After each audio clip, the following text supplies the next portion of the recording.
Episode की शुरुआत में बताया जाता है कि जब तबाही आई थी उस वक्त 2 डीमन गॉड पिलर और 72 डीमन गॉड ने जन्म लिया था, जिसके बाद इंसानों के साथ इनकी हजारों साल से फाइट चल रही है। इसके बाद हम होली डीमन कॉन्टिनेंट का सीन देखते हैं, जहां 54 रैंक वाले डीमन गॉड को पकड़ने के लिए 6 टेम्पल ने अलायंस कर लिया है और अब इनके डीमन हंटर का ग्रुप एक साथ निकल चुका है। अब ये डीमन हंटर डीमन गॉड के साथ फाइट करने लगते हैं, लेकिन वो बहुत ही ज्यादा पावरफुल था और वो इनको आसानी से हराने लगता है। तभी इसी वक्त डीमन पिलर भी यहाँ पर आ जाता है, जिसकी वजह से डीमन गॉड की पावर और भी बढ़ जाती है और वो इनके ऊपर और भी खतरनाक तरीके से हमला करने लगता है। लेकिन ये डीमन हंटर भी कम पावरफुल नहीं थे, वो एक दूसरे को बचाते हैं और इसकी पावर को रोकते भी हैं। इसके बाद ये 6 डीमन हंटर एक साथ डीमन गॉड पर अपनी पावर का यूज कर देते हैं, लेकिन डीमन गॉड अभी भी इनके ऊपर भारी पड़ रहा था। यह देख इसमें से एक डीमन हंटर अपनी ड्रैगन पावर का यूज करने लगता है, जबकि इसमें से दूसरा डीमन हंटर अपनी स्वॉर्ड पावर का यूज करता है और वो इसे कैद करने लगते हैं। लेकिन डीमन गॉड फिर भी खुद को आजाद करा लेता है, जिसे देख डीमन हंटर का ग्रुप हैरान हो जाता है। तभी डीमन गॉड यहाँ से भागने लगता है, जिसके बाद डीमन हंटर इसे रोकने की कोशिश करते हैं, लेकिन आखिर में डीमन गॉड इनके हाथ से निकल जाता है और अब इनकी पूरी मेहनत बेकार होती हुई नजर आती है। इसके बाद डीमन गॉड किसी जगह पर आ जाता है, जहाँ हम इसके असली चेहरे को देखते हैं और इसके पास में एक बड़ा सा ब्लैक ड्रैगन भी था। तभी इसका पीछा करते हुए डीमन हंटर का ग्रुप भी यहाँ पर आ जाता है और अब इनको पता चलता है कि यह डीमन गॉड तो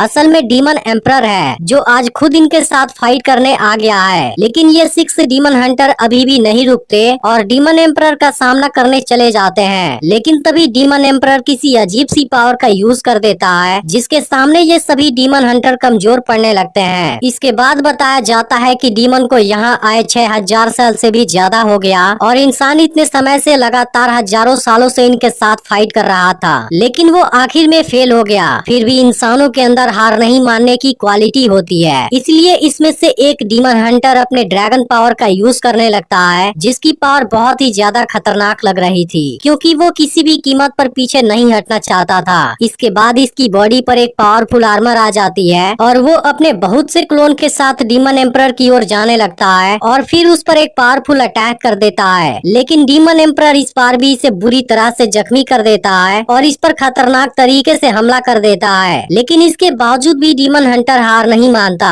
तभी अचानक से डीमन एम्परर इस पर अपने ड्रैगन से अटैक कर देता है और खुद यहाँ से गायब हो जाता है, जिसे देख सब हैरान हो जाते हैं और किसी को समझ नहीं आता डीमन एम्परर अचानक से चला क्यों गया। लेकिन फिर बताया जाता है इसी के साथ उस दिन एक और भी अजीब सी घटना हुई थी, जहाँ लॉन्ग सिन्यू की वाइफ बाईयू भी रहस्यमय तरीके से गायब हो गई थी। फिर हम देखते हैं कि वहाँ पर कुछ डीमन आए थे और बाईयू से कहते हैं कि अब आपको चलना होगा, क्योंकि डीमन एम्परर आपसे मिलना चाहते हैं। और अब उसके जाने की वजह से इंसानों की दुनिया में कुछ समय के लिए शांति हो जाती है। लेकिन इसी के साथ डीमन और इंसान के तकदीर में भी कुछ बदलाव हो गए थे, क्योंकि उस रात डीमन एम्परर के आने की वजह से उसने अकेले ही रहने की इच्छा की। लेकिन फिर भी जिस दिन सवेरा होगा उस वक्त ईस्ट डायरेक्शन में एक स्टार चमकने लगेगा। फिर अगले सीन में हम एक वॉरियर टेम्पल को देखते हैं, जहाँ एक मास्टर कुछ स्टूडेंट को वॉरियर बनने की ट्रेनिंग दे रहे थे, जिनका मकसद इंसानों की रक्षा करना और इंसानियत को खतरे से बचाना होगा। लेकिन अब आज इनको ट्रेनिंग करते हुए 1 साल हो गया है, इसलिए आज इनका एक टेस्ट होगा और इसमें केवल वही पास होगा जिसकी स्पिरिचुअल पावर 10 से ज्यादा होगी, जिसके बाद उसे वॉरियर सर्वेंट का टाइटल मिलेगा और वो यहाँ पर अपनी प्रैक्टिस कंटिन्यू रख सकता है। नहीं तो जो फेल होगा उसे घर वापस भेज दिया जाएगा। इस पर हाओ चेन सोचता है मुझे कैसे भी इस टेस्ट को पास करना होगा। फिर मास्टर सबसे पहले जियांगहू का टेस्ट लेते हैं, जिसकी स्पिरिचुअल पावर 13 थी और वो इस टेस्ट में पास हो जाता है। इसके बाद बाकी स्टूडेंट भी यह टेस्ट देते हैं और उनमें से जिनकी स्पिरिचुअल पावर 10 से ज्यादा होती है वो इसमें पास हो जाते हैं, जबकि 10 से कम स्पिरिचुअल पावर वाले स्टूडेंट फेल माने जाते हैं। इसके बाद सबसे लास्ट में हाओ चेन की बारी आती है, जिसके बाद सभी इसकी स्पिरिचुअल पावर देखने के लिए एक्साइटेड हो जाते हैं। फिर हाओ चेन भी अपनी तलवार से पिलर पर हमला करता है, लेकिन अफसोस इसकी स्पिरिचुअल पावर केवल 9 पर पहुंच पाती है, जिसे देख सभी स्टूडेंट परेशान हो जाते हैं, क्योंकि हाओ चेन टेस्ट में फेल हो चुका था। अब इस बात से हाओ चेन काफी दुखी था और मास्टर से एक और चांस मांगने लगता है, क्योंकि वो इस बार जरूर पास हो जाएगा। लेकिन मास्टर इसे चांस नहीं देते, क्योंकि यह चीज बाकी फेल हुए स्टूडेंट के साथ गलत हो जाएगी। अब इस बात से हाओ चेन काफी दुखी हो जाता है, क्योंकि टेस्ट टेस्ट में फेल होने की वजह से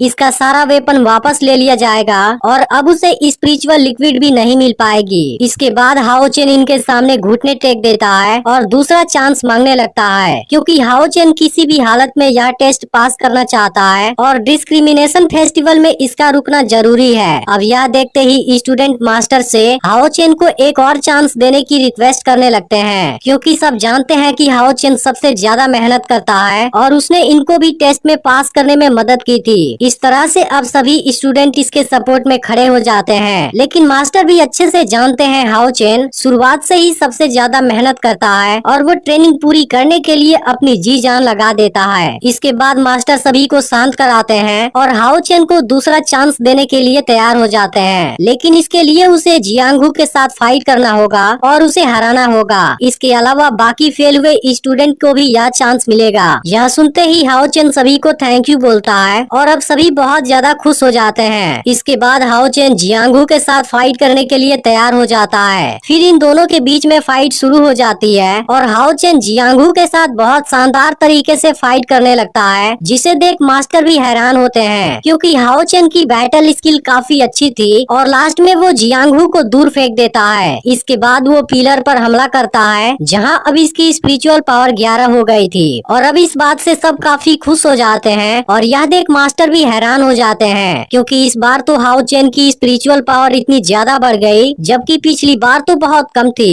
इसके बाद बाकी के स्टूडेंट भी जियांगहू को चैलेंज करते हैं। तभी हम यहाँ के जंगल में एक लड़की को भागते हुए देखते हैं, जिसके पीछे कुछ बिस्ट लगे हुए थे, लेकिन लड़की भी टैलेंटेड थी। वो खुद को इनके अटैक से बचाती है और बीच बीच में इनका बैंड भी बजाती है। तभी कुछ बिस्ट इसके काफी नजदीक आ जाते हैं, जिसके बाद लड़की एक वेपन से इनको मारना शुरू कर देती है, लेकिन इस दौरान एक बिस्ट इसके पैर पर पंजा मार देता है और वो इसके ऊपर भारी भी पड़ने लगता है। अब यह देखते ही लड़की तेजी से ऊपर की ओर भागती है, जहाँ इसे वॉरियर टेम्पल नजर आता है, लेकिन तभी बिस्ट फिर से लड़की पर हमला कर देते हैं। इसके बाद हम फिर से वॉरियर टेम्पल का सीन देखते हैं, जहाँ पास हो गए स्टूडेंट बहुत खुश थे और यहाँ उन सभी के पेरेंट्स भी उनसे मिलने आए थे, लेकिन हाओ चेन अकेले ही खड़ा हुआ था और उदास होकर इनको देख रहा था। लेकिन तभी मास्टर इसके पास आते हैं और इसे स्पिरिचुअल लिक्विड देते हैं, जिसके पीने से इसकी स्ट्रेंथ और स्पिरिचुअल पावर दोनों बढ़ेगी। फिर पूछते हैं क्या तुम इसे रोजाना पीते हो, क्योंकि तुम्हारी बैटल परफॉर्मेंस तो बहुत अच्छी है, लेकिन तुम जितनी मेहनत करते हो उसके हिसाब से तुम्हारी स्पिरिचुअल पावर इतनी कम नहीं होनी चाहिए थी। लेकिन हाओ चेन कुछ भी नहीं बोलता। तभी इसी वक्त जियांगहू यहाँ पर आ जाता है और इसे अपने साथ लेकर चला जाता है, जिस पर मास्टर कहते हैं वो जरूर मुझसे कोई बात छुपा रहा है। इसके बाद हाओ चेन और जियांगहू दोनों एक साथ खेलते हुए यहाँ से जाने लगते हैं। तभी इसी वक्त हाओ चेन एक आदमी के नजदीक से गुजरता है, जो उसे बड़े ध्यान से देख रहा था। इसके बाद ये दोनों जंगल में चले जाते हैं, जहाँ जियांगहू हाओ चेन को अपनी स्पिरिचुअल लिक्विड देता है, क्योंकि वो जानता है कि हाओ चेन अपनी स्पिरिचुअल लिक्विड अपनी मॉम को देता है, जिनकी कंडीशन काफी खराब है। तब हाओ चेन कहता है कि अब उनकी बॉडी कुछ रिकवर हो गई है। इस पर जियांगहू इसे समझाता है कि तुम्हें अपना भी ख्याल रखना चाहिए, क्योंकि इसकी वजह से तुम्हारी परफॉर्मेंस खराब हो जाएगी। लेकिन हाओ चेन अपनी मॉम से बहुत ज्यादा प्यार करता है, इसलिए वो किसी भी कीमत पर उन्हें खोना नहीं चाहता और वो उनके लिए कुछ भी करने के लिए तैयार है। तब जियांगहू सोचता है बिना स्पिरिचुअल लिक्विड के इसकी पावर इतनी ज्यादा है, अगर वो ओरिजिनल स्पिरिचुअल लिक्विड पीने लगा तो इसकी पावर तो बहुत ज्यादा हो जाएगी। अब हाओ चेन को अपनी मॉम के लिए जंगल में हर्ब लेने जाना था, इसलिए वो यहाँ से अकेले ही आगे चला जाता है। तब जियांगहू कहता है तुम केयरफुल रहना, क्योंकि मैंने सुना कि सामने वाले माउंटेन में कुछ बिस्ट गए हैं। अब हाओ जंगल में हर्ब लेने लगता है, लेकिन तभी इसके पीछे कुछ गिरता है। यह देख हाओ चेन अपनी तलवार निकाल लेता है, क्योंकि इसे लग रहा था यहाँ पर कोई बिस्ट आ गया है। फिर वो इस जगह को चेक करता है, जहाँ इसे एक लड़की बेहोश पड़ी हुई नजर आती है और असल में वो वही लड़की है जिसका बिस्ट पीछा कर रहे थे। इसके बाद हाओ चेन लड़की के पास आता है, जो इसे बहुत ब्यूटीफुल लग रही थी। फिर वो इसे जगाने जाता है, लेकिन तभी लड़की बिना कुछ सोचे इसकी गर्दन पर चाकू रख देती है और फिर एपिसोड यहीं पर एंड हो जाता है। तो यह वीडियो आपको कैसी लगी आप कमेंट करके जरूर बताइएगा और इसके दूसरे और तीसरे एपिसोड भी जल्द अपलोड होंगे, इसलिए आप इसे जितना हो सके उतना लाइक और शेयर कर दीजिएगा।